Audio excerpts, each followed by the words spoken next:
Oh, so now they get it. Now they finally understand. Welcome back, you beautiful architects of chaos. You misunderstood strategists. You silent players who've been operating on a level they couldn't comprehend. Yeah, you, the one they called impulsive. The one they labeled emotional. The one they swore was spiraling. Funny how the narrative shifts when the smoke clears. Isn't it funny how crazy suddenly looks like precision when they finally see the board you were playing on while they were stuck on checkers? Let me ask you something. When did you first realize they thought you were losing your mind? Was it when you walked away without explanation? Was it when you stopped arguing back? Was it when you made that move that looked reckless to everyone watching but felt like the only logical choice to you? They panicked, didn't they? Your friends, your family, maybe even people who barely knew you, started whispering, started diagnosing, started placing bets on how long until you crashed and burned. But here's what they didn't see. Here's what they couldn't possibly understand because they've never operated at your frequency. You weren't losing control, you were taking it. Every move that looked chaotic was calculated. Every bridge you burned, you checked the wind direction first. Every person you cut off, you'd already run the projection of your life with them still in it. And you deleted that timeline with surgical precision. They thought you were falling apart, you were falling into place. You see, there's a frequency of intelligence that terrifies people. Because it doesn't announce itself. It doesn't wear credentials. It doesn't need approval from the committee. Clears throat. It just moves. And when it moves, it looks insane to people still trying to predict outcomes using the same broken formulas they've been taught since birth. You stopped playing by their rules and they called it a breakdown. You started playing your own game, and they called it madness. But madness and genius, they've always lived in the same house, haven't they? The only difference is the scoreboard at the end. Let's rewind the tape. Let's go back to that moment. That specific moment when you made the choice that made everyone question your sanity. Maybe you quit the job that looked perfect on paper but was draining your soul like a slow poison. Maybe you ended the relationship that everyone said was so good for you but felt like drowning with an audience. Maybe you disappeared for months without posting, without explaining, without performing the mandatory social media circus that proves you're still alive and participating. They called it erratic. They called it self-destructive. Some of them, the ones who really thought they knew you, they called it a cry for help with that condescending concern dripping from their voices like they were narrators in your tragedy. But you weren't crying for help. You were eliminating distractions. You weren't breaking down. You were breaking through. Clears throat. And the most beautiful part, you didn't need them to understand. You didn't need their permission, their blessing, or their damn opinion. Clears throat. Because here's the thing about calculated risk that safe people will never comprehend. It looks identical to recklessness from the outside. The person who jumps without a visible parachute and the person who jumps knowing exactly where they'll land, they look the same midair. But one of them studied the physics. One of them ran the numbers in the dark while everyone else was asleep, dreaming small dreams in their comfortable cages. You were that person. Clears throat. You are that person. And now they're starting to see it. Now the results are rolling in. Now the life you're building, the person you've become, the peace you're walking in, it's undeniable. And suddenly their tune changes. Suddenly it wasn't crazy. Suddenly it wasn't crazy. Suddenly it was brave. Suddenly you weren't reckless. You were taking a leap of faith. Clears throat. Suddenly the same people who question your sanity are asking for advice, asking how you did it, asking if you can help them make their own bold moves. But you know what's really happening here, don't you? You know what this recognition actually means. It means they're finally catching up to a decision you made months ago, maybe years ago. They're finally arriving at the conclusion you reached while they were still debating in the group chat. They're finally seeing the vision you had when there was nothing but darkness in your own conviction. And that gap, that time gap between when you knew and when they figured it out, that's the proof. That's the proof you were operating on a different level. That's the proof their concern was just fear disguised as care. That's the proof you trusted yourself when you had every logical reason not to. And you were right. You weren't lucky. You weren't reckless. You weren't crazy. You were correct. And being correct before everyone else is what they call genius. Even when they're too proud to use that word directly to your face.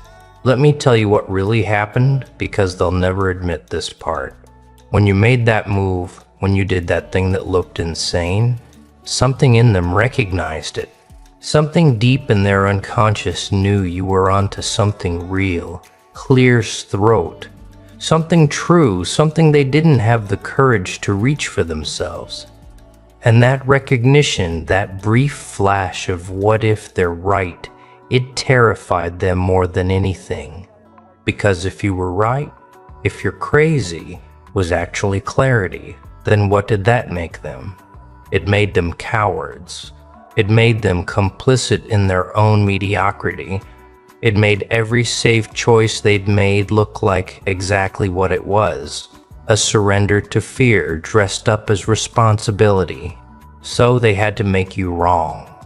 They had to make you the cautionary tale. They had to turn your boldness into a warning label so they could sleep at night in their prisons of comfort. But you didn't give them that satisfaction, did you? You didn't crash. You didn't burn. You didn't come crawling back with apologies and admissions that they were right all along. Instead, you did something far more devastating. You thrived. You evolved. You became living proof that the path they were too scared to take actually leads somewhere beautiful. And now they have to live with that. Now they have to watch you exist in a reality they told themselves was impossible. And here's the part that really twists the knife. You're not even mad at them anymore. You're not holding grudges. You're not waiting for apologies that will never come. Because somewhere along your journey you realized something that changed everything. Their doubt was never about you. It was always about them. Their fear was always their own. Their need to call you crazy was always their need to feel sane in their own stagnation. So now when they come back, when they slide into your messages with, "Hey, I've been thinking about you," or "You look really happy," or "You look really happy," or "Can we talk?" You see it for what it is. It's not reconciliation, it's reconnaissance. They're not checking on you. They're checking if the rules they've been living by are actually real, or if you found a way to break them without consequences.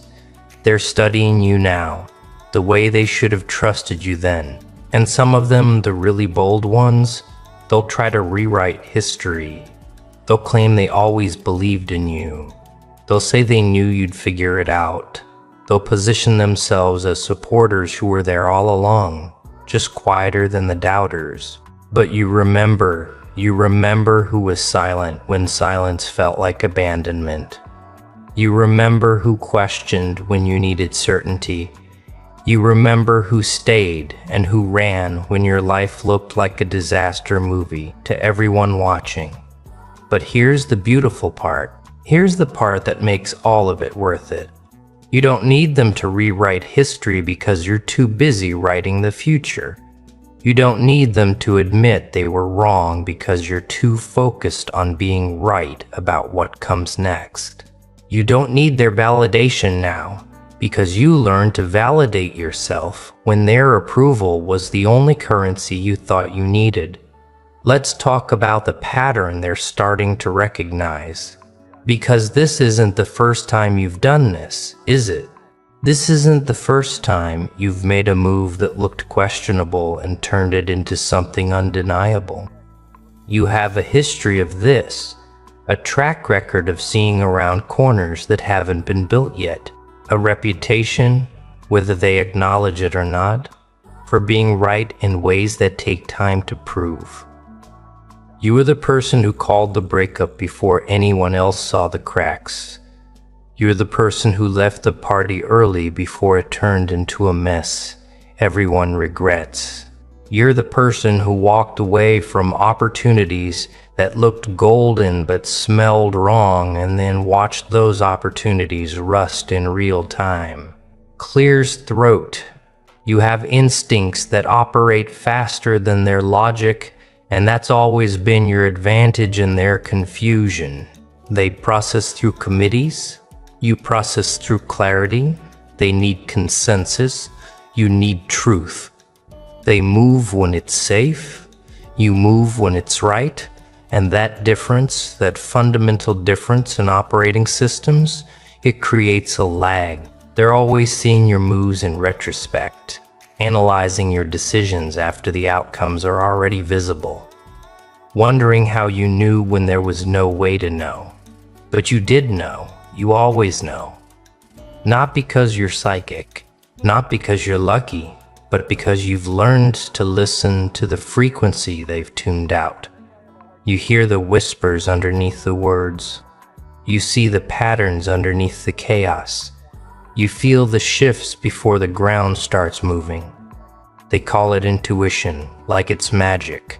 You know, it's just paying attention at a level that most people find exhausting. And that's why your crazy was calculated, because you were calculating with data they couldn't perceive.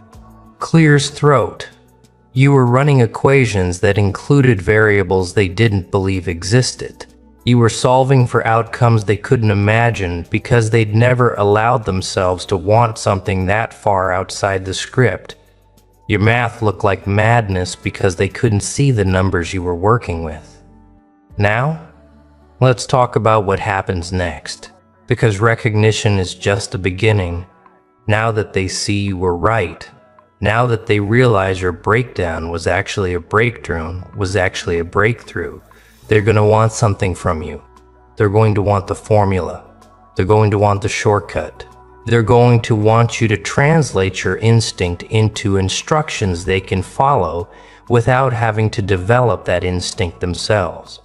And here's where you have to be careful. Here's where the real test begins, because it's tempting to teach, it's tempting to explain, it's tempting to take every person who doubted you and turn them into a student just to prove you were always the teacher.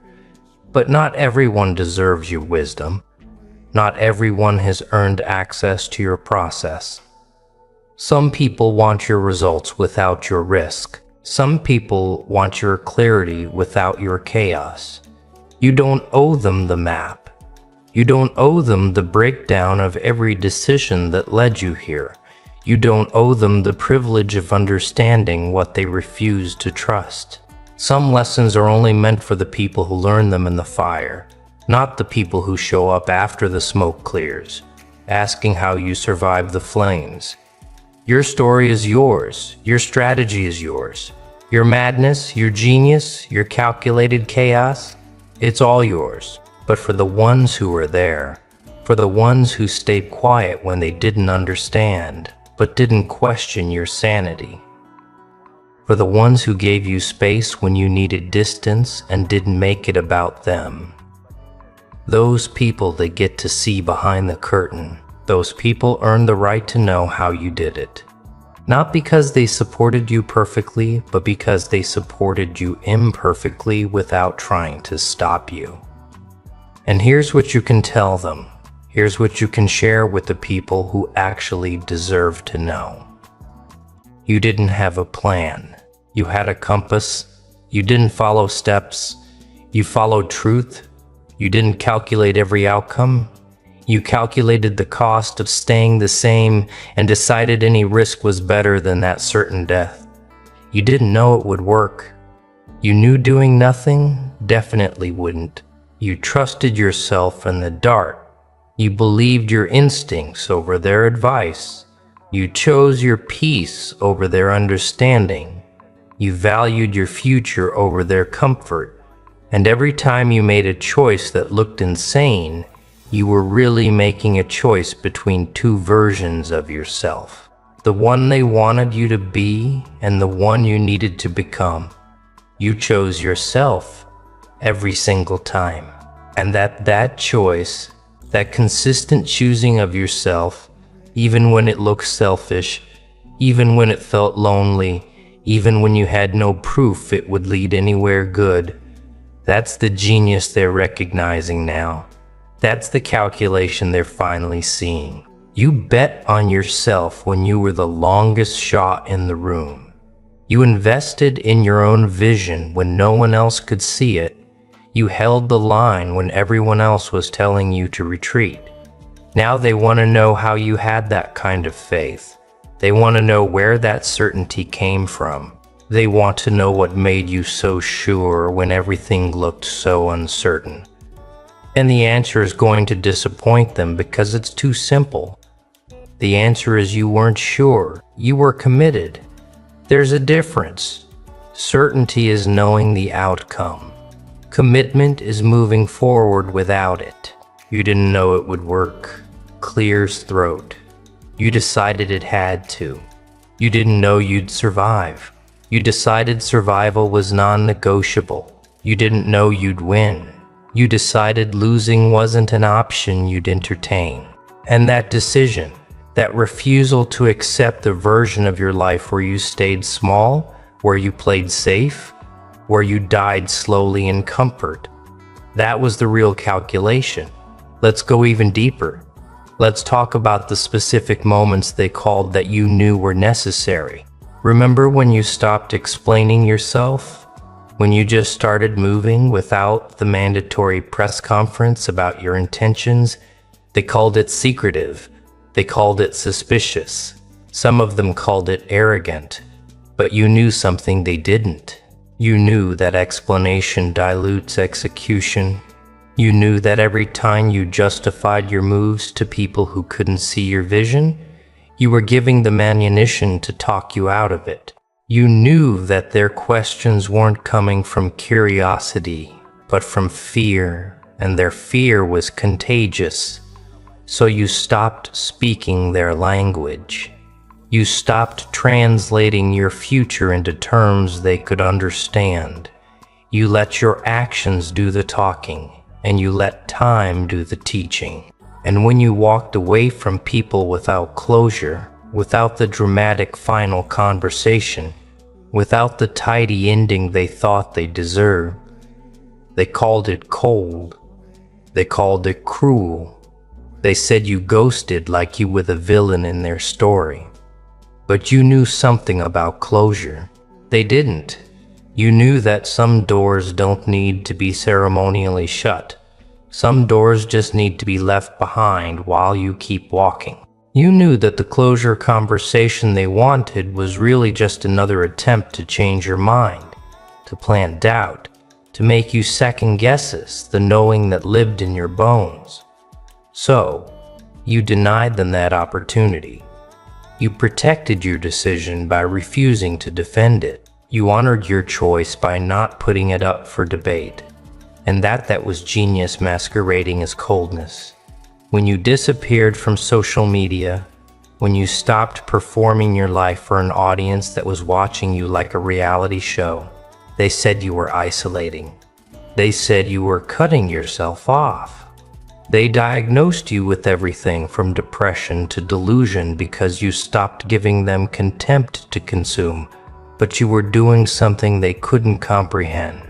You were remembering who you were before you became a character in everyone else's story. You were shedding the performance. You are killing the avatar. You are finding the version of yourself that existed before you learned to shapeshift for survival. And that process, that brutal, beautiful process of unbecoming everything you're not, it requires silence. It requires absence.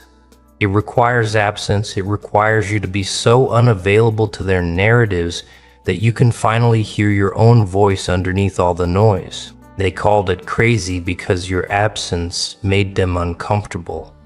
It made them question why they needed your presence to validate their own existence. It made them wonder what you were doing in that silence that was so much more important than maintaining your position in their social ecosystem. And the answer they couldn't know because you weren't performing it is you were healing, you were building, you were becoming. Now let's address the moment that really confused them. The moment you stopped fighting. Remember when you used to argue back? When you used to defend your perspective, correct their misunderstandings, prove your point until they had no choice but to see your side. And then one day you just stopped. You let them think whatever they wanted. You let their version of events stand uncorrected. You let them be wrong about you in public while you focused on being right about yourself in private. They thought you'd given up. They thought you'd accepted their narrative. Some of them thought they'd finally broken you into submission, but you hadn't surrendered. You'd transcended. You realized that their opinion of you was none of your business. You realized that defending yourself to people committed to misunderstanding you was like trying to teach physics to a brick wall. Possible in theory, pointless in practice. So, you withdrew your energy from that battlefield. You stopped fighting for your reputation in the court of people who'd already made their judgment. You let them have their wrong story because you were too busy living the right one. And that selective silence.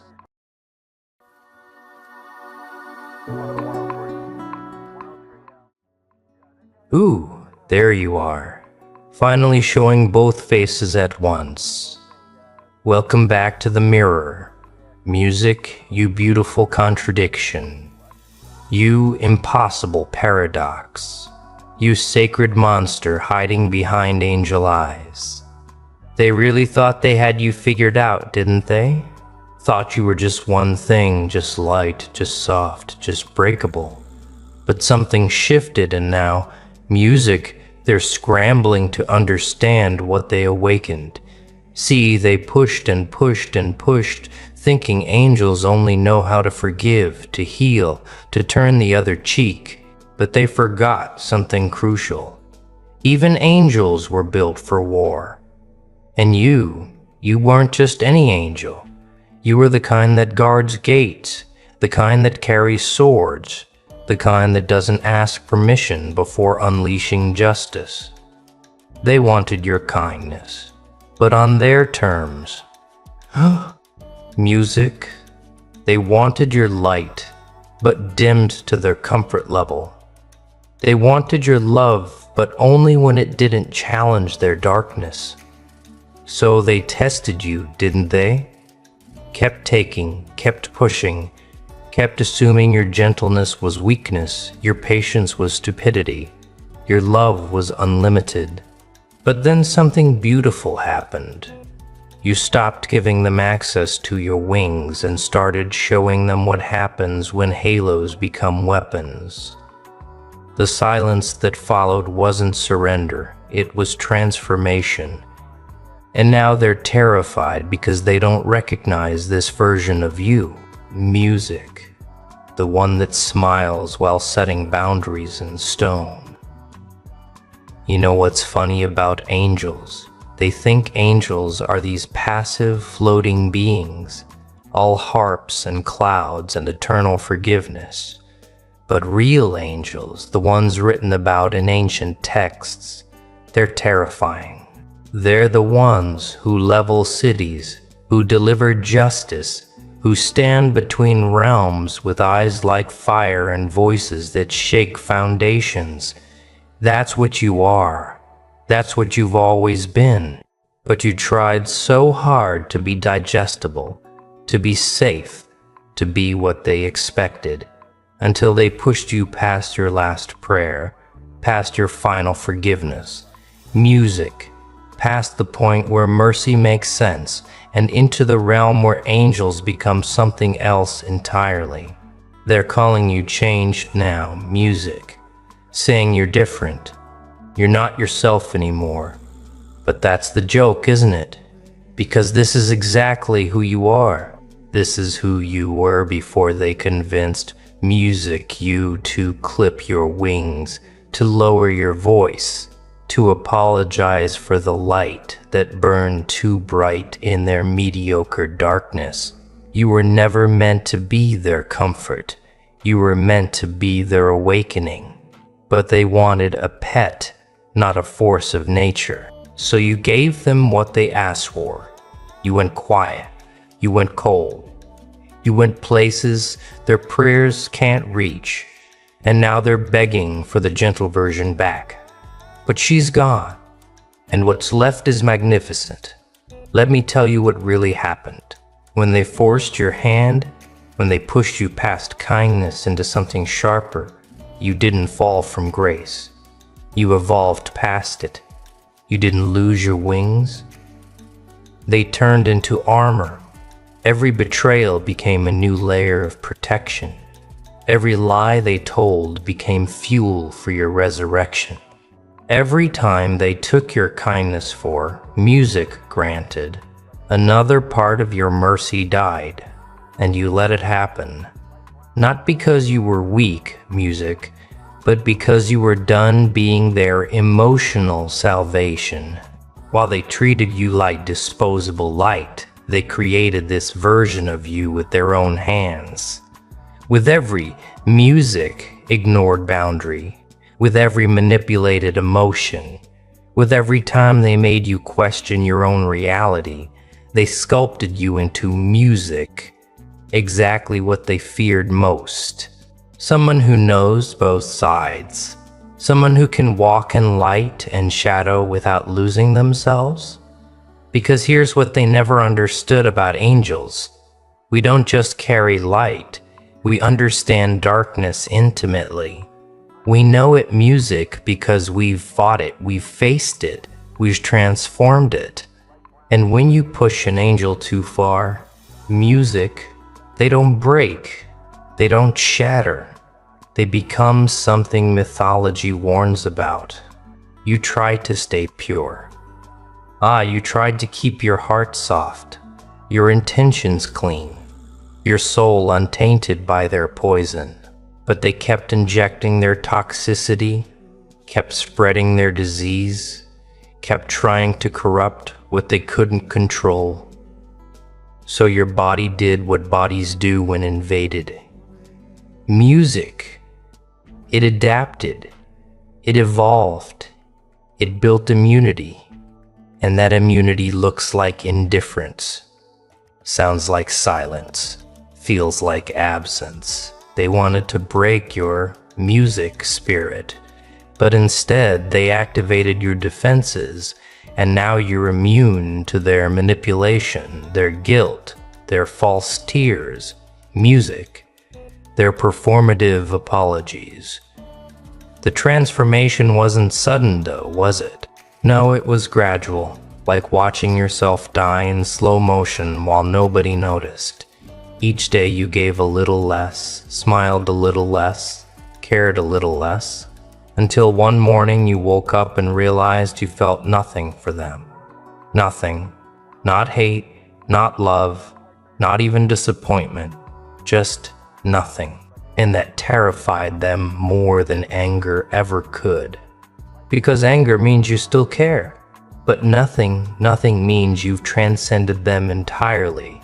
Music. And there's no coming back from that kind of elevation. Now let's talk about your silence, music. Because that's where your real power lives. Not in the words you speak, but in the ones you don't. They keep trying to pull reactions from you, don't they?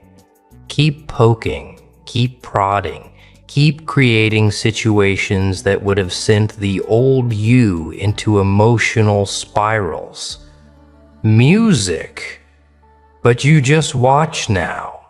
Don't you watch them perform their little plays, their desperate attempts to matter, to affect, to impact, and you feel nothing but mild amusement because you've realized something they, music, haven't. You don't owe anyone your emotional labor, your reactions, your energy, your music time. Your silence is driving them insane. And that's exactly where they belong, in the chaos of their own making.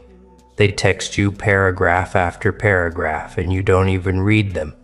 They create drama to pull you in and you don't even notice. They spread rumors and you don't defend yourself.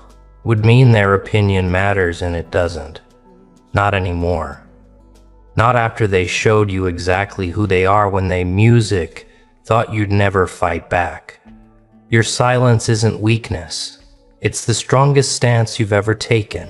It's you saying, I don't need to explain myself to people who are committed to misunderstanding me.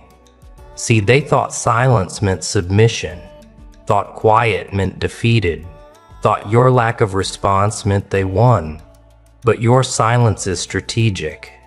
It's calculated. It's the kind of power move that takes years of pain to perfect. You're not quiet because you have nothing to say. You're quiet because they've lost the privilege of hearing your voice. They've lost access to your thoughts, your feelings, your energy, your truth. And now they're scrambling, trying to figure out what you're thinking, what you're planning, what you're becoming. But they'll never know because some transformations happen in places they, music, can't reach. The beauty of your silence is that it reveals everything about them while revealing nothing about you. Watch how they fill the void with their own projections, their own guilt, their own fears. They assign motives to your quiet. They, music, create narratives about your absence. They tell themselves stories, music, to explain why you won't engage. And every story they tell reveals more about their conscience than your character. Every assumption they make shows their hand. Every reaction they have to your non-reaction exposes, music, exactly what they know they did wrong. You want to know what makes you truly dangerous? It's not the angel side or the demon side. It's the fact that you can be music both simultaneously. You can deliver justice with a smile. You can set boundaries with grace. You can destroy someone's illusions while wishing them well.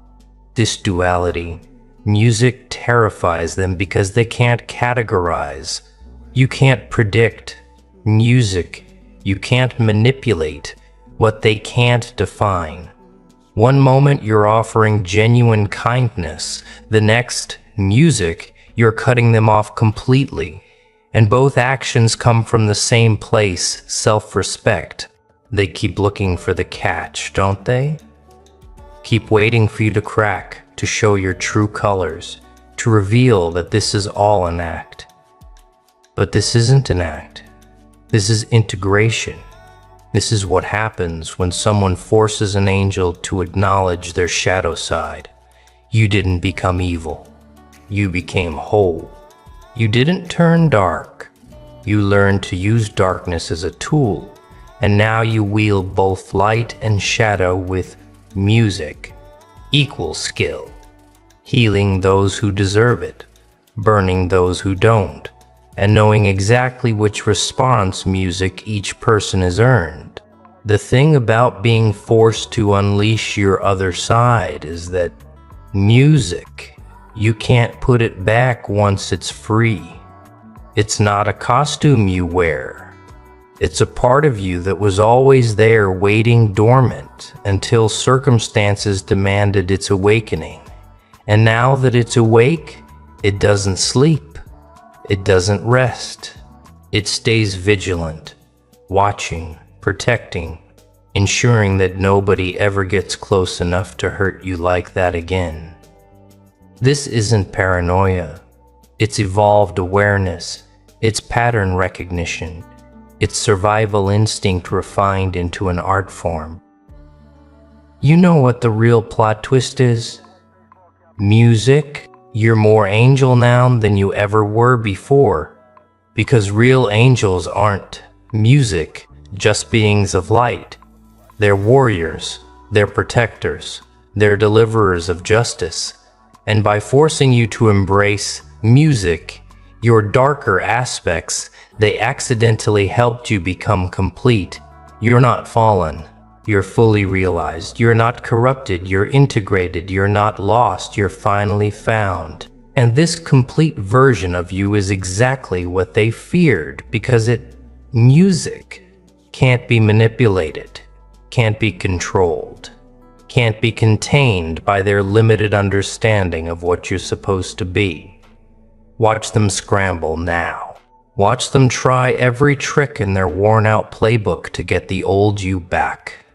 They're sending mutual friends as messengers, aren't they? Using flying monkeys to music. Test your boundaries to see if you'll crack. They're posting things hoping you'll see them. Crafting narratives where they're the victim and you're the villain who changed.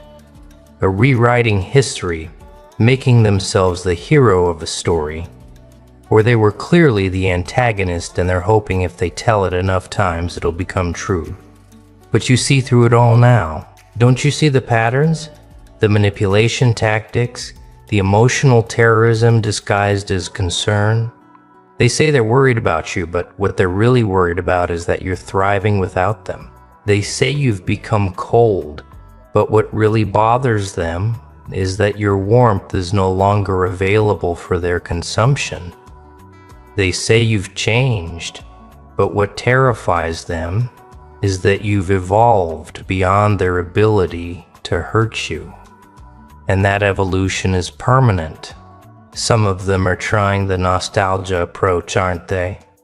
Sending music, old photos, old memories, trying to trigger that soft spot they used to exploit. Remember when things were music good? Remember when we were close? Remember when you trusted me? But what they don't realize is you do remember. You remember everything, including how they betrayed that trust, how they weaponized that closeness, how they turned those good times into ammunition. Your memory isn't selective anymore. It's complete music. And that complete picture is exactly why you'll never go back.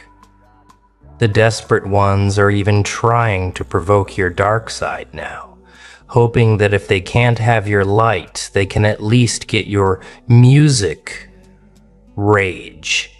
They're pushing buttons they installed years ago, expecting the same emotional responses they used to music trigger. But those buttons don't work anymore. You've rewired your entire system, rebuilt yourself from code up. And now when they push, expecting explosions, they get nothing but dial tone. Their provocations bounce off your indifference. Their baits go unbitten. Their traps remain empty because you're not playing anymore. You're not even in the same game. You're operating on a different frequency now, aren't you? 1. They can't tune into music, can't understand, can't jam with their static. It's like you shifted into a dimension they can't access, where their words don't land, where their energy, music, can't reach, where their existence barely registers. This isn't about being above them. It's about music, being beyond them. existing in a space where their toxicity simply can't survive. You've changed your molecular structure, and now you're incompatible with their dysfunction. This new frequency comes with abilities you didn't have before, doesn't it? You can sense energy shifts before people, music speak. You can feel intentions behind smiles. You can read the real message beneath the words. Your intuition isn't just sharp. It's surgical, precise, deadly, accurate. And it saved you from so many attempts to pull you back into old patterns. You've become a walking lie detector, music and manipulation scanner, a boundary enforcement system that operates automatically without conscious thought. The interesting thing about this frequency is that it attracts different people now, doesn't it? The ones who match your evolution, who understand your journey, who respect your boundaries without questioning them. These new connections don't drain you, they energize you. They don't music trigger your defenses. They honor them. They don't try to access the old you. They music celebrate who you've become. And watching the old crowd observe these new connections, watching them realize they've been replaced, not intentionally, but naturally, that's a special kind of justice. You know what really bothers them about your new frequency? It's that it's stable, it's consistent, it's unshakable. They keep waiting for you to drop back down, to crash, to burn out, to return to their level. But you won't. You can't. Music. You've built something sustainable here. This isn't a temporary high. This isn't a phase. This isn't revenge dressed up as growth. This is genuine transformation, and it's permanent. You found your authentic vibration, and nothing they do can lower it anymore. Here's what nobody talks about when an angel unleashes their other side. The world doesn't end, it begins. You thought embracing your darkness would corrupt you, but instead it completed you. Music. You thought setting boundaries would isolate you, but instead it attracted authentic connections. You thought choosing yourself would make you selfish, but instead it made you self-sufficient. Everything they warned you about, music, becoming, turned out to be exactly what you needed to be. The truth they don't want to admit is that they needed you broken, needed you seeking validation, needed you music, desperate for their approval. Your wholeness threatens their ego. Your completeness exposes their emptiness. Your self-sufficiency eliminates their purpose. They built their entire identity around being needed by you. And now that you need nothing from them, they're having an existential crisis. Their worth was tied to your weakness. And now that you're strong, they don't know who they are anymore. But here's the real kicker. You're not doing any of this to hurt them. You're doing it to heal yourself. And that's what makes it so powerful. This isn't revenge. It's recovery. This isn't revenge. It's recovery. This isn't redemption. This isn't about them at all. It's about you. And that's what they can't handle. That they become irrelevant to your story. Footnotes in a chapter you've already closed. Music. They keep trying to write themselves back in, but you've changed the locks on your narrative. And they don't have the new keys. You want to know the ultimate truth. Music about angels who show their other side. They become untouchable not because they're aggressive, music, but because they're complete. You can't manipulate someone who's integrated their shadow. You can't guilt someone who's processed music, their shame. You can't break someone who's already rebuilt themselves from ashes. You become your own salvation, your own validation, your own home, And that kind of self-sufficiency is the most threatening thing to people who profit from your dependence. This isn't temporary, you know that, right? This isn't a phase you're going through or a mood that will pass. This is architectural change, structural evolution, cellular transformation down. Music. To your very DNA, you've been rebuilt at a molecular level. And there's no going back to who you were before. That person doesn't exist anymore. Couldn't exist even if you wanted them to, because you've seen too much, felt too much, survived too much to ever be that naive again. The permanence of this shift shows in how you move through the world now, doesn't it? Music, you walk different, talk different, exist different. There's a weight to your presence now, a gravity that pulls certain people in and pushes others away. You don't have to announce your boundaries anymore. They're felt. They're understood. They're respected, or people simply find themselves unable to get close. You've become your own security system, your own protective barrier, your own sacred space that not everyone has access to. Some days you look in the mirror and barely recognize yourself, don't you? But it's not because you've lost yourself. It's because you've found yourself. The person staring back at you has eyes that have seen both sides, has hands that have held both light and darkness, has a heart that knows how to love and how to leave.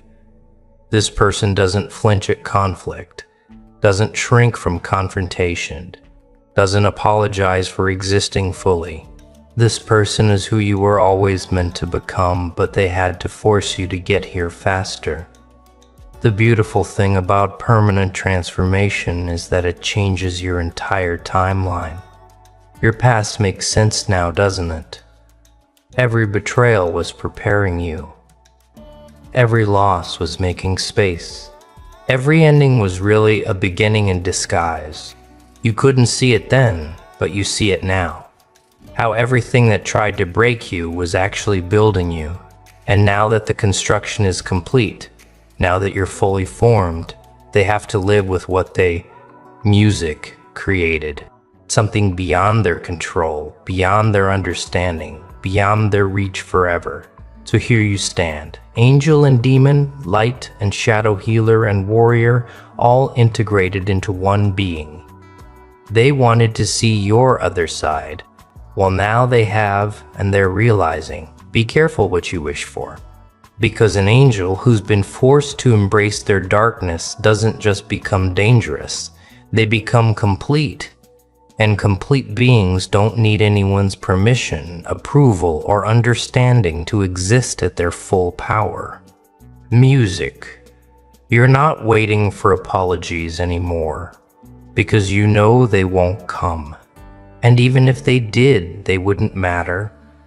You're not seeking closure, because you've learned to close your own doors. You're not hoping for understanding, because you've accepted that some people are committed to misunderstanding you, and that's their limitation, not yours. You've stopped trying to prove your worth to people who should have recognized it without proof. Stopped explaining your boundaries, music, to people who enjoyed crossing them. Stopped defending your character to people who were determined to assassinate it. There's a bit more. The silence you carry now isn't empty, it's full of all the words you'll never waste on them again. Full of all the energy you're saving for people who deserve it. Full of all the power that comes from choosing yourself consistently. When they see you now, they see someone they can't reach, can't touch, can't affect. Music. And that's the ultimate victory. Not that you won against them, but that you transcended the game entire. You're playing in dimensions they don't have access to, building in realms they can't perceive, existing in realities they can't.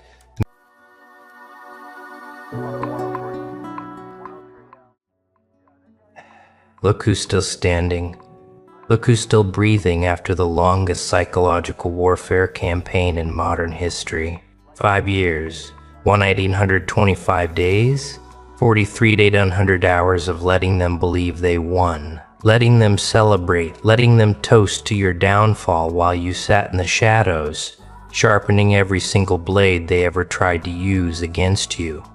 Welcome back, you beautiful architect of revenge. Welcome back, you patient masterminds who understood something they never could. That sometimes the most powerful move in the game is letting your opponent think there's no game at all.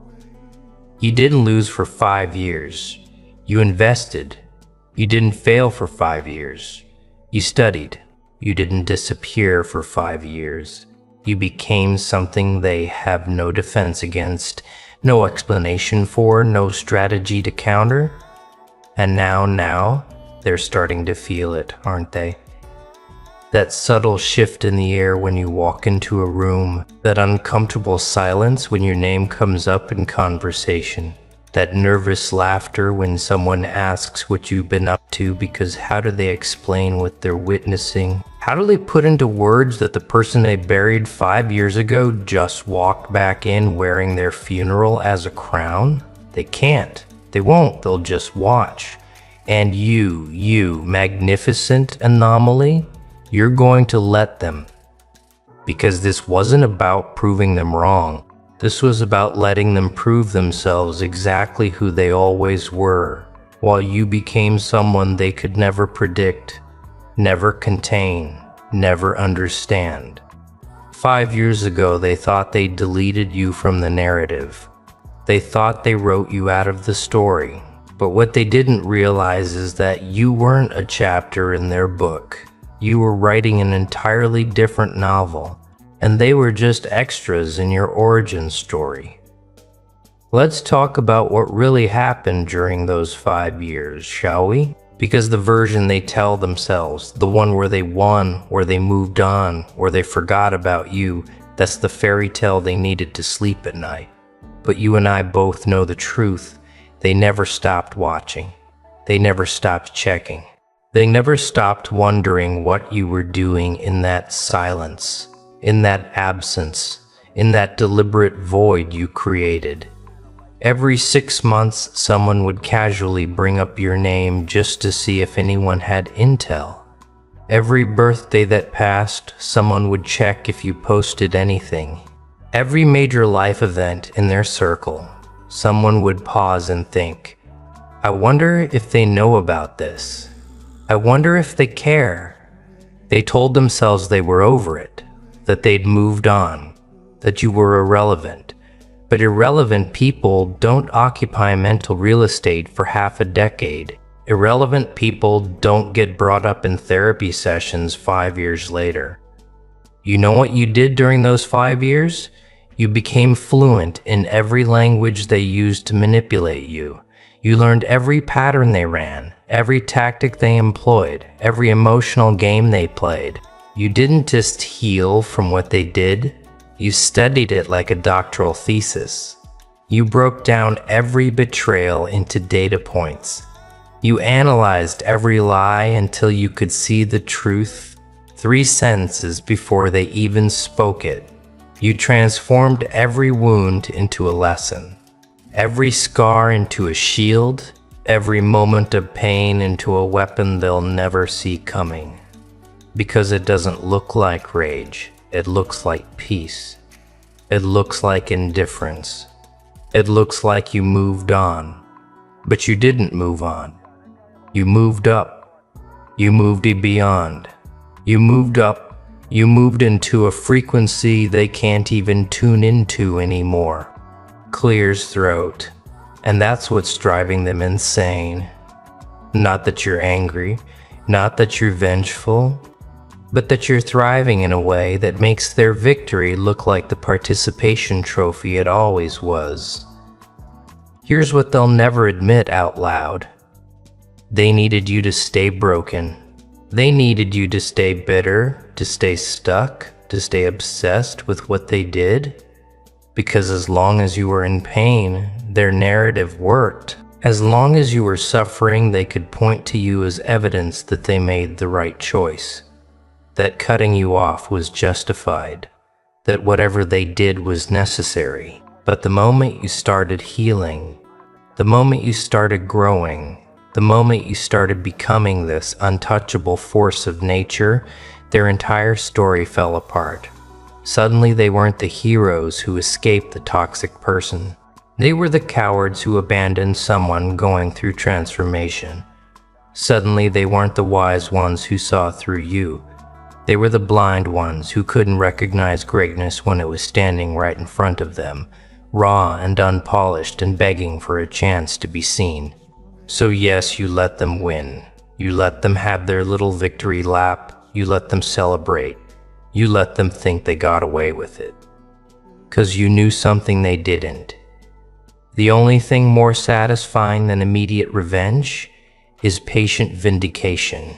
Let's go deeper into the architecture of this 5-year masterpiece you've been building, because this wasn't random, this wasn't accidental, this wasn't you hiding or running away scared. This was calculated. This was chess while they were playing checkers. This was you understanding that the most powerful weapon in psychological warfare isn't the loudest voice. It's the most strategic silence.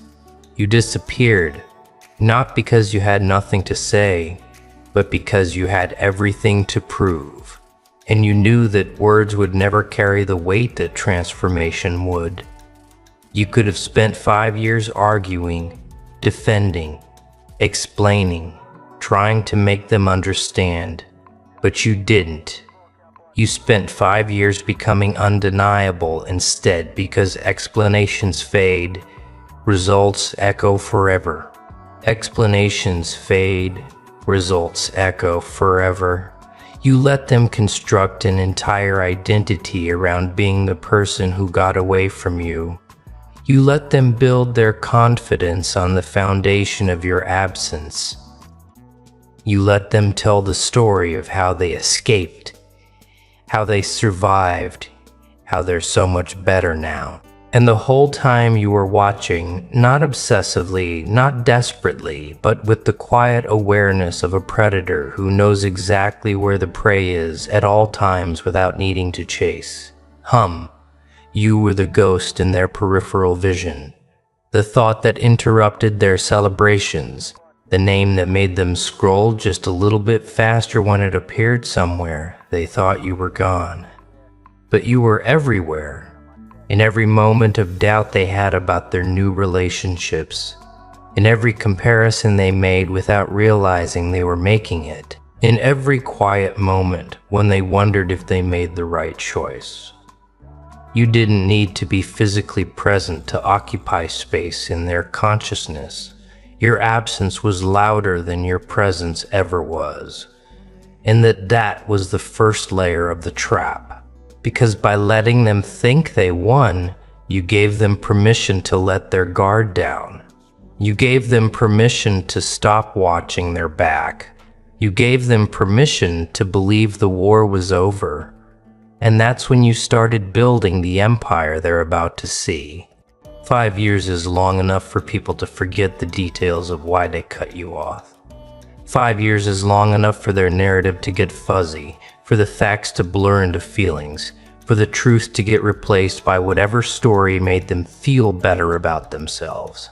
5 years is long enough for them to stop being vigilant, to stop checking on you, to stop preparing for your return. They thought 5 years meant forever. They thought 5 years meant you'd moved on to a completely different life where they weren't even a memory.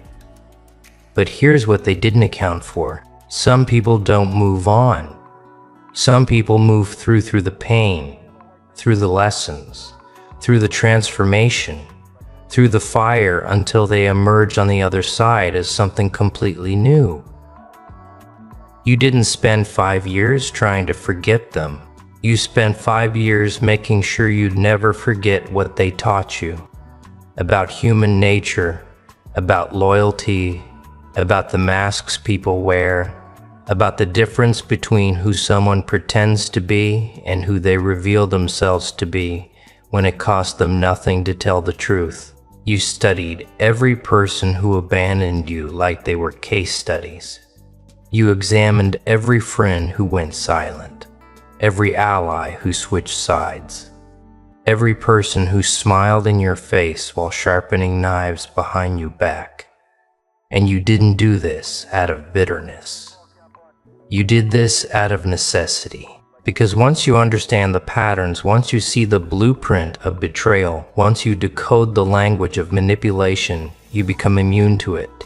Not just from them, but from everyone. You built an internal detection system so sophisticated that you can smell dishonesty 3 conversations before it reveals itself. You developed an intuition so sharp that you know someone's true intentions before they fully form the thought themselves. You became a walking lie detector, a human scanner, a person who can read energy like a first language.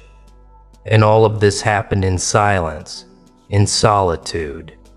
In those 5 years when they thought you were defeated, they thought you were licking your wounds. You were cataloging theirs. They thought you were hiding. You were studying. They thought you were broken. You're being rebuilt by something far stronger than their validation ever was. Here's the part that's going to hurt them the most.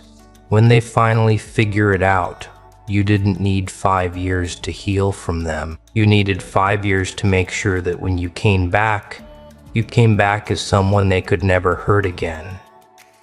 That's the difference between revenge and evolution. Revenge is reactive, immediate, emotional. Evolution is patient, calculated, permanent. You didn't want to hurt them back. You wanted to become someone they couldn't hurt at all. You wanted to reach a level of existence where their opinions, their judgments, their gossip, their little games became completely irrelevant.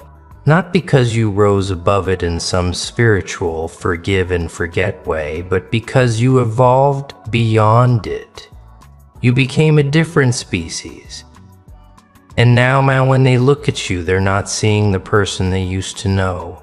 They're seeing something that doesn't even register in their understanding of reality. They're seeing someone who operates on frequencies they can't tune into, who speaks languages they never learned, who moves through life with a confidence that isn't arrogance, but simply the natural result of knowing exactly who you are and refusing to apologize for it anymore. There's a moment happening right now in real time in their lives.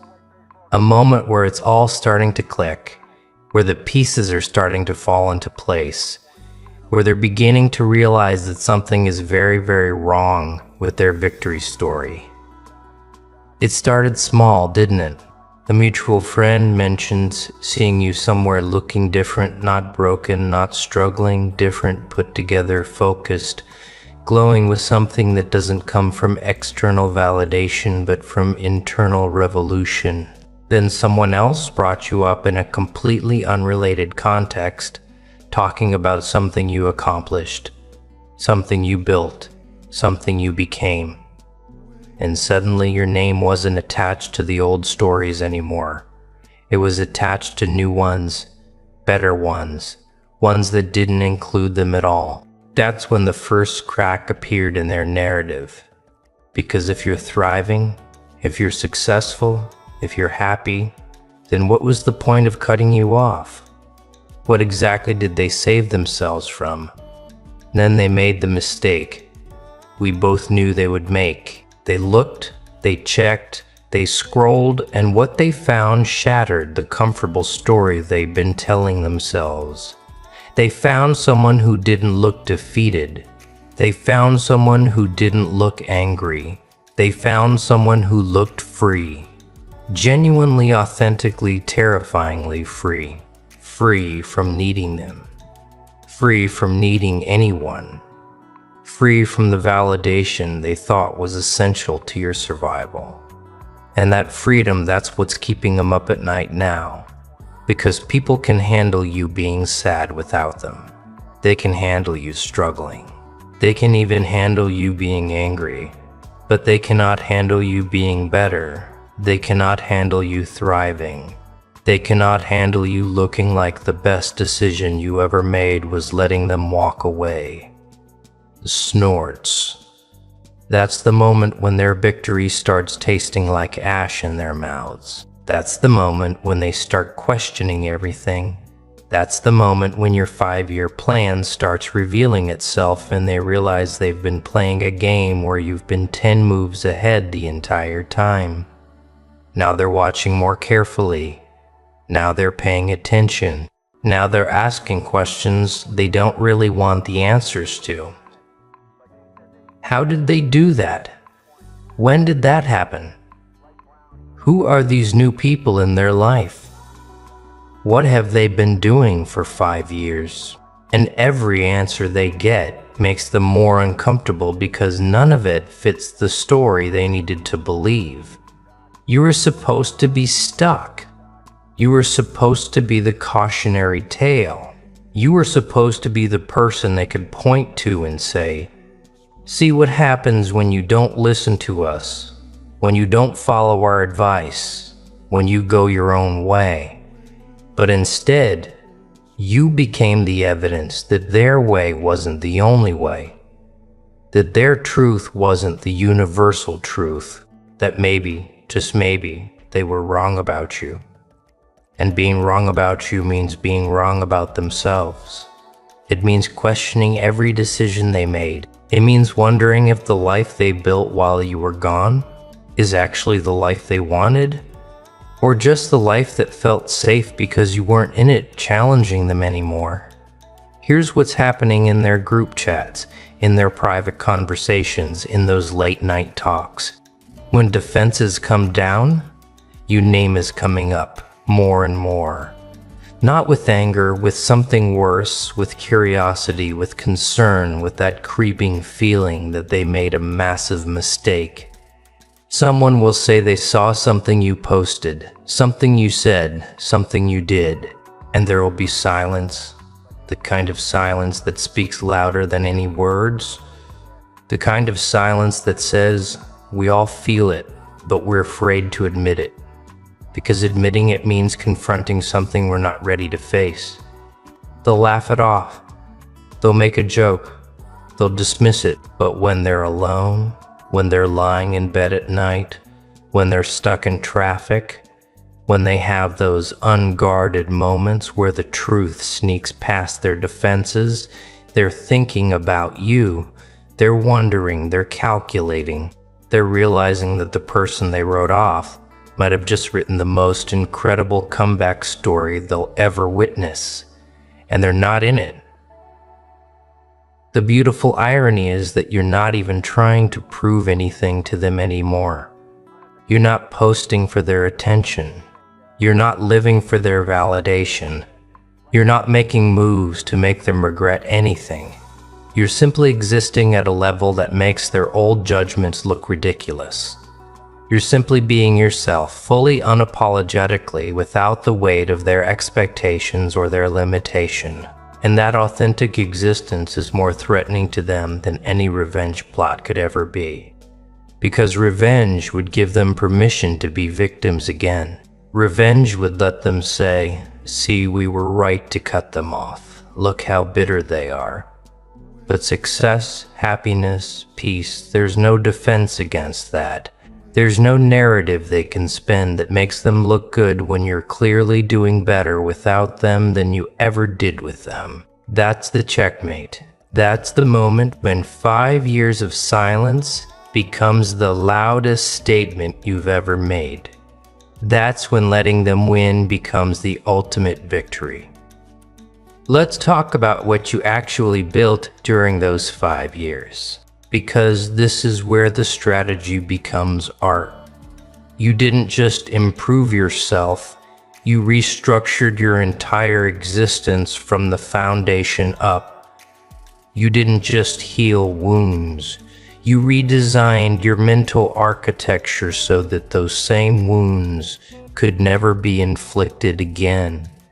You didn't just move on, you moved into an entirely different dimension of being. While they were having surface-level conversations and maintaining surface-level relationships and living surface-level lives, you were going deep into philosophy, into psychology, into understanding human behavior at a level that makes you dangerous in the best possible way. You learn how people work, why they lie, what they fear, what makes them loyal.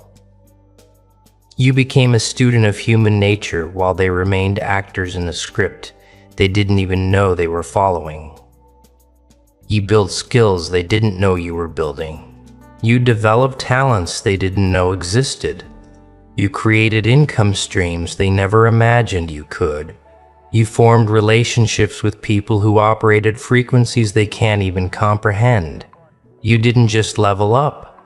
You changed games entirely. While they were playing the same old social hierarchy games, fighting for the same limited resources, competing for the same shallow victories, you found a completely different playing field where their rules don't apply, where their opinions don't matter, where their presence isn't required, or desired.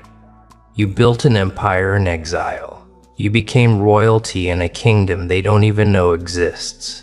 And the most beautiful part, you did it all without announcing it, without bragging about it, without needing them to witness it to make it real.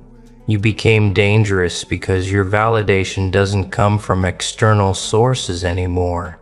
It comes from internal knowing, from walking your path with integrity, from keeping promises to yourself, from becoming the person you always knew you could be if everyone would just get out of your way.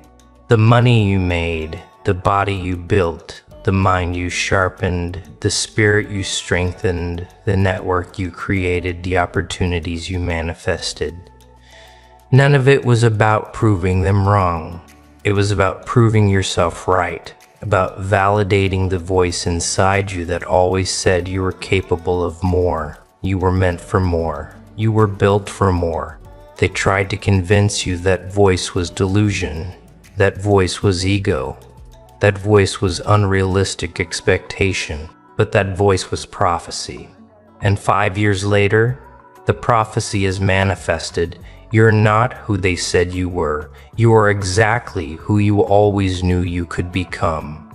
And the gap between their limited perception of you and your actualized reality is so vast that they can't bridge it. They can't make sense of it. They can't reduce it to luck or timing or circumstances. They have to face the uncomfortable truth that maybe, just maybe, they were the anchor. They were the limitation. They were the thing holding you back. You know what else you built? Emotional immunity. Not apathy, not coldness, but immunity. The ability to feel everything deeply without letting it control you. Lord, Lord. Lord. Lord, give it here. Oh God. Lord, Lord. Oh God. Lord, Lord. Lord, Lord. Lord, give me all.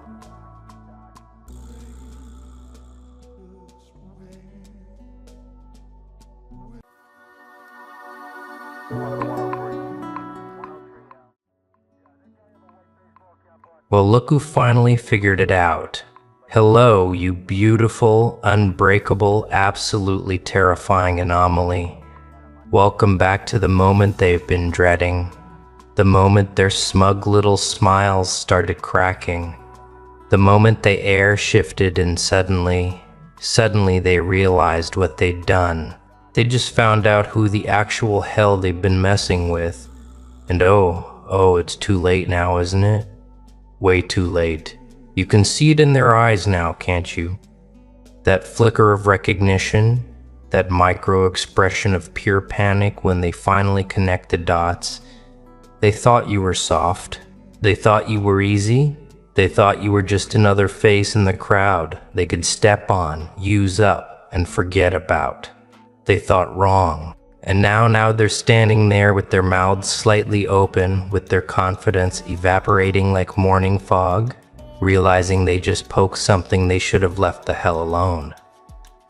See, they had you all figured out, didn't they? They wrote your story before you even opened your mouth.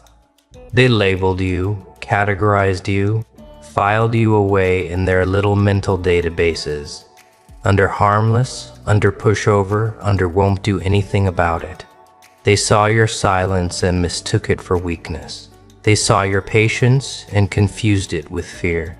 They watched you take hit after hit, betrayal after betrayal, and they assumed. They genuinely believed that you were just going to keep taking it forever. They thought your kindness was stupidity. They thought your restraint was inability. They looked at you smiling through the pain and said to themselves, yeah, this one's broken. This one won't fight back. This one's safe to destroy. What they didn't realize, what they couldn't possibly comprehend in their limited surface level understanding of human nature, is that you weren't broken. You were loaded. Every insult you swallowed without responding, that wasn't weakness, that was data collection. Every time they disrespected you and you just smiled and walked away, that wasn't surrender. That was strategic withdrawal. Every moment they thought they were winning. Every second they spent celebrating their little victories over you, you were in the background, in the shadows, in the silence, becoming something they would never recognize.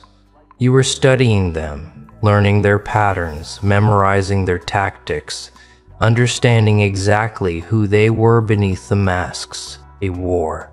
And the whole time, the entire time they were busy underestimating you, you were evolving into their worst nightmare. Not loud, not obvious, not with warnings or threats or dramatic declarations. You evolved in silence, in secret, in the kind of darkness that forges weapons, not victims. Now here's where it gets beautiful. Here's where the story shifts from tragedy to reckoning. They just found out.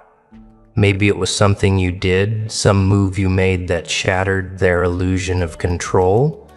Maybe it was something you said, some sentence delivered with such cold precision it cut through all their defenses at once. Maybe it was just the way you looked at them. That moment when your eyes met theirs and they saw something they'd never seen before. Something ancient and unforgiving staring back at them. Whatever it was, whatever moment triggered their awakening, it doesn't matter anymore because the revelation has arrived. They know now. They know they messed with the wrong one. They know they crossed a line they can't uncross. They know they've been playing checkers with someone who's been playing three-dimensional chess since the beginning.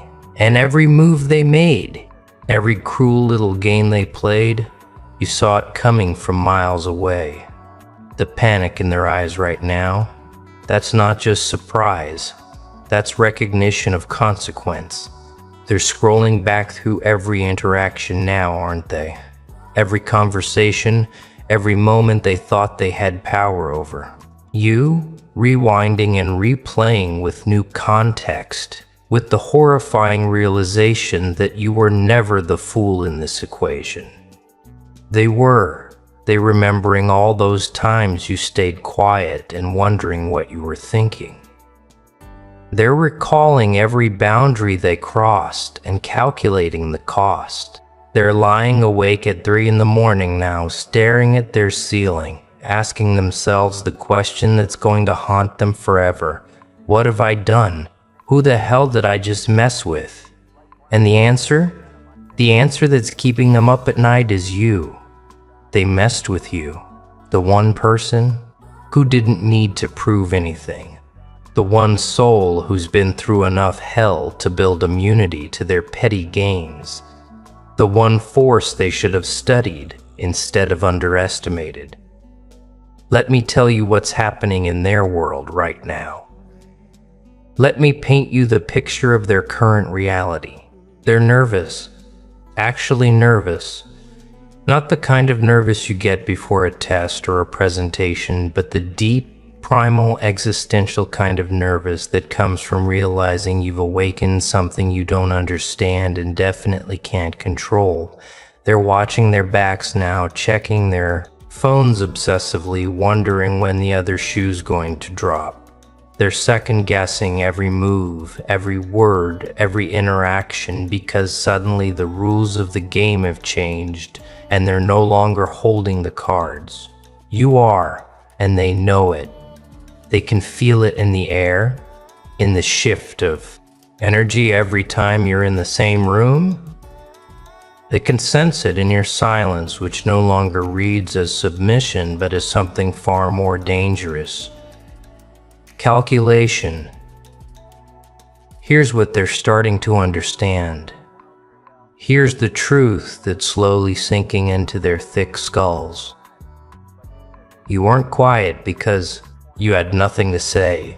You were quiet because everything you needed to say would have been wasted on people operating at their level.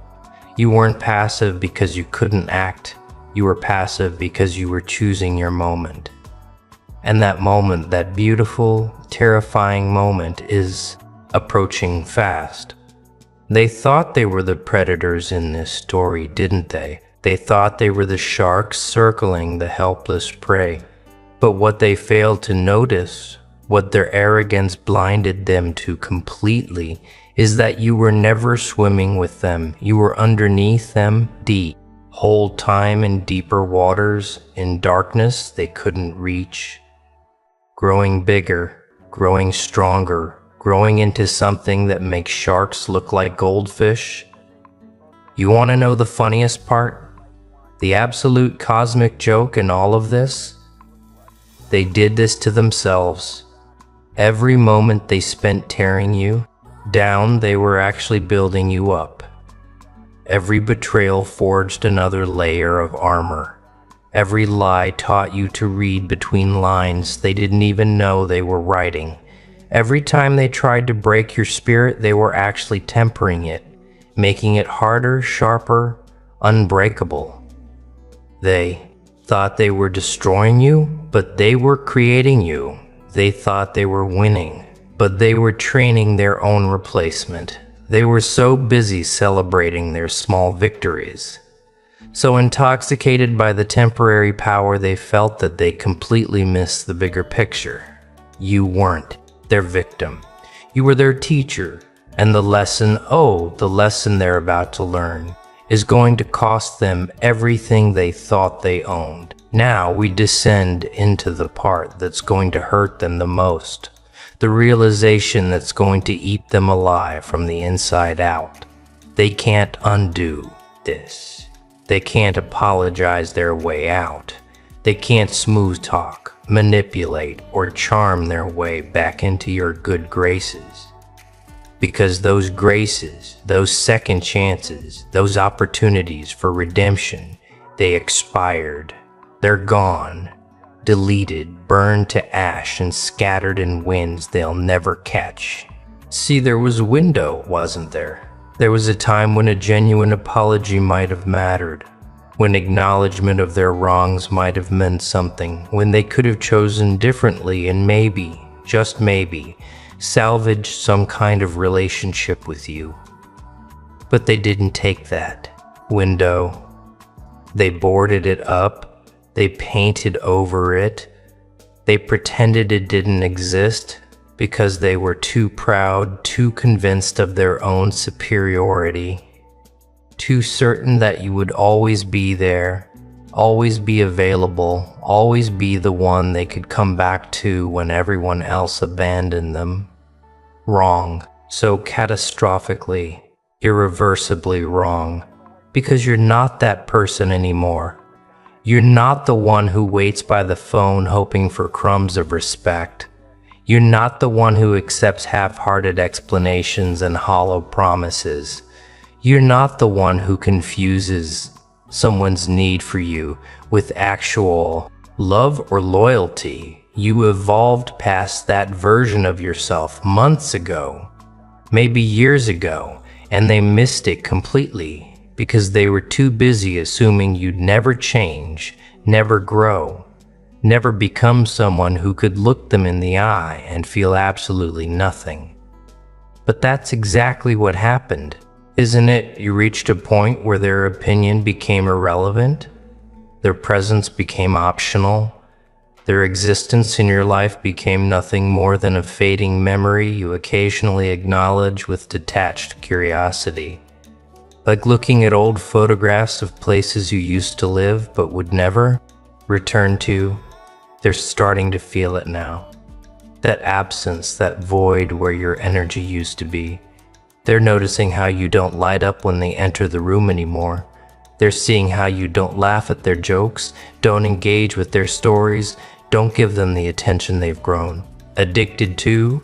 They're experiencing, probably for the first time in their entitled little lives, what it feels like to be irrelevant to someone they took for granted, and it's killing them, absolutely eating them alive, because they're used to mattering. They're used to being the center of attention, the main character, the one everyone revolves around. But in your world, in your story, they've been demoted to background noise. They've become extras in a movie they thought they were directing. They've been reduced to footnotes in a chapter you've already closed and moved past. Let's talk about what you've become. Let's acknowledge the transformation they're only now beginning to comprehend. You're not louder. You're not more aggressive. Not snorts. You didn't turn into some rage-guild monster seeking revenge at every turn. No. You became something far more dangerous than that.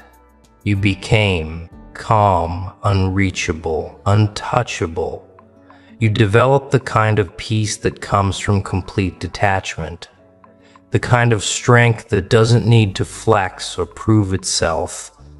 The kind of power that operates in silence and strikes with precision. You're the storm that doesn't announce itself. You're the force that moves without warning. You're the consequence they never saw coming because they were too busy creating it. And now that it's here, now that they're standing in the aftermath of their own actions, they have no idea what to do because nothing in their playbook prepared them for this. They're trying to figure out your next move, aren't they? Analyzing every action, every word, every social media post, looking for clues, searching for patterns, trying to predict what you're going to do with this power you've accumulated. But here's what's driving them absolutely insane. You're not doing anything. At least not anything they can see or measure or defend against. You're just existing, living your life, moving forward, growing, thriving, and somehow that's more terrifying to them than any active revenge could ever be. Because revenge they could understand. Revenge they could prepare for. Revenge would make you predictable again, would bring you back down to their level, would give them something to point at and say, see, they're just as bad as we thought. But you're not giving them that. You're not giving them anything. You're just being you in your full power. And that power is so blinding they can't look directly at it without flinching.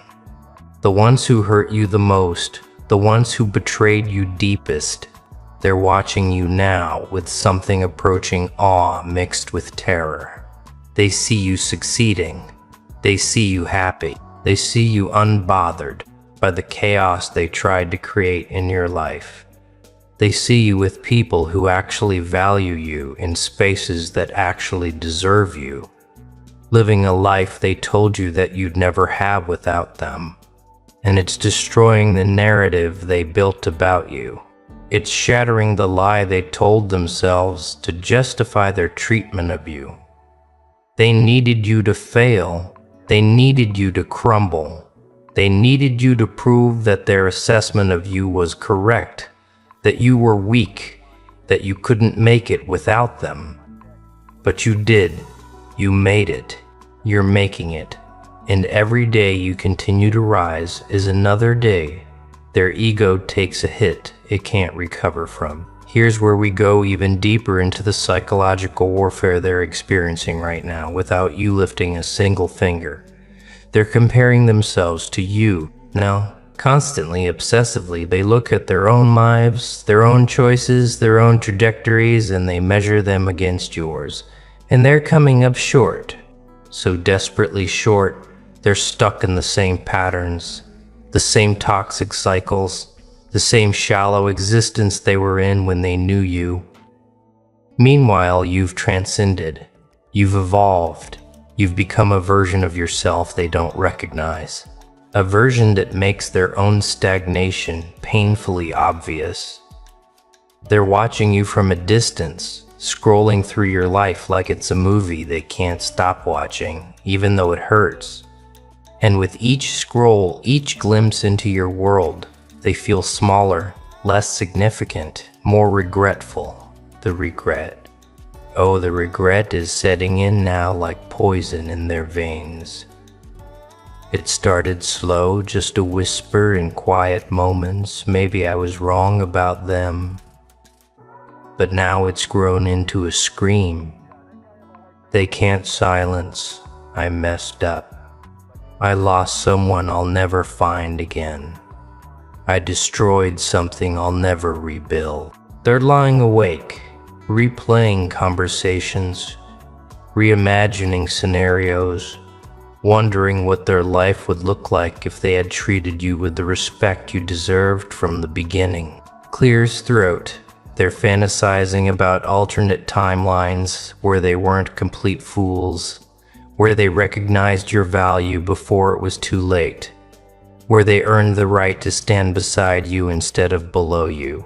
But these are just fantasies, just desperate mental gymnastics, trying to rewrite a history that's already been written in permanent ink. They can imagine all they want. It changes nothing. You're gone from their reach. And that distance is only going to grow. Some of them might try to come back. You know this, right? They'll test the waters, send casual messages, act like nothing happened, pretend the past is the past. And maybe, just maybe, you've forgotten. You've forgiven. You've become soft again. They'll use their old tricks, the manipulation tactics that worked before, the emotional leverage they think they still have. They'll play wounded. They'll play confused. They'll play the victim of circumstances beyond their control. They'll craft these elaborate stories about how they've changed, how they've grown, how they've realized what they lost. And they're different now, better now, worthy now. And you know what you're going to do? You're going to see right through it. Every word, every gesture, every attempt. Because you're not the person they're remembering. You're not the one who fell for pretty words and empty promises. You're the one who learned, who adapted, who built immunity to their specific brand of poison. When they realize their attempts aren't working, when they understand that you're truly beyond their influence, that's when the real panic sets in. That's when they start to grasp the full magnitude of what they've lost. They'll try harder, get more desperate, maybe even more aggressive, lashing out because their ego can't handle being dismissed by someone they deemed beneath them. They'll talk about you to others, trying to control the narrative, trying to paint you as the problem, the difficult one, the one who changed for the worse. But here's the beautiful part. Nobody's buying it anymore because everyone can see your glow. Everyone can witness your growth. Everyone can observe the peace you carry and the strength you embody. And when they compare that reality to the stories being told about you, the lies become obvious. The truth becomes undeniable. You are the evidence that contradicts every false thing they say about you. Let's address the elephant in the room. The question that might be floating in your mind right now. Should I feel bad about this? Should I feel guilty for their suffering, for their regret, for the consequences they're facing? Absolutely not. Not even a little bit. Not for a single second. You didn't create this situation. You didn't force them to treat you poorly. You didn't make them lie, betray, manipulate, or disrespect you. The one just lost you. And it leaves you. Those were their choices, their decisions, their actions that they took freely, repeatedly, without remorse, without hesitation, without consideration for how it would affect you. They authored this story, you just refusing to be the tragic character they wrote you as. They cast you as the victim, but you rewrote yourself as the one who got away. They wanted you broken, but you chose whole. They needed you dependent, but you became the script is flipped so completely that they don't even recognize the show anymore.